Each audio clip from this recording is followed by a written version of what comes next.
بسم اللہ الرحمن الرحیم۔ ناظرین، یہ بابا جی کی کرامت ذرا سماعت فرمائیں۔ 2023 ਜੀ ਹਾਂ ਤੁਸੀਂ ਖਬਰ ਸੁਣ ਸੋ ਮੈਨੂੰ ਬੜੀਆਂ ਦੁਆਵਾਂ ਦਿਸੋ।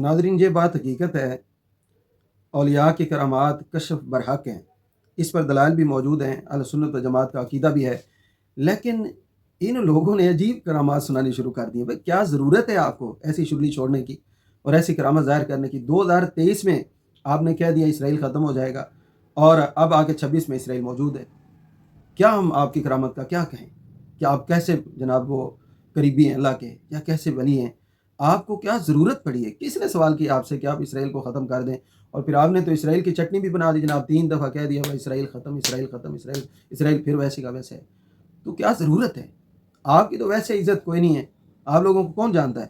مسلک کا بیڑا غرق کرتے ہیں آپ لوگ۔ خدا کا نام ہے، آپ لوگ ایسی کرامات اپنی جیب میں رکھیں، ہمیں ایسی کرامات کی کوئی ضرورت نہیں ہے، آپ کی ایسی شغلیوں کی ہمیں کوئی ضرورت نہیں ہے۔ ہمارا مسلک الحمدللہ قرآن و حدیث سے ثابت ہے، اور ہم جو بات کرتے ہیں قرآن و حدیث کے مطابق کرتے ہیں۔ آپ جیسے لوگ آ کے مسلک پہ تنقید کرواتے ہیں اور مسلک کی جو ہے تباہی مچائی ہوئی آپ لوگوں نے۔ آپ خدا کا نام ہے ایسی کرامات کو اپنے تک رکھیں، غیب کی خبریں نہ دیں۔ اگر کوئی تیز آ بھی جاتی ہے بات تو اس کو ہضم کریں، روکیں۔ ولایت کو تو اخفاء ضروری ہے، علماء نے لکھا۔ آپ لوگ کیسے ولی ہیں؟ بھائی بات ہوتی کوئی نہیں اور شغلی بنا کے چھوڑ دیتے ہیں صرف اپنی مشہوری کے لیے اور اپنے چند مریدوں کو خوش کرنے کے لیے۔ اللہ کا خوف کریں، ایسے جھوٹ پھیلانے سے کوئی بندہ بڑا ولی نہیں بنتا۔ اللہ رب العالمین دین حق کی سمجھ عطا فرمائے۔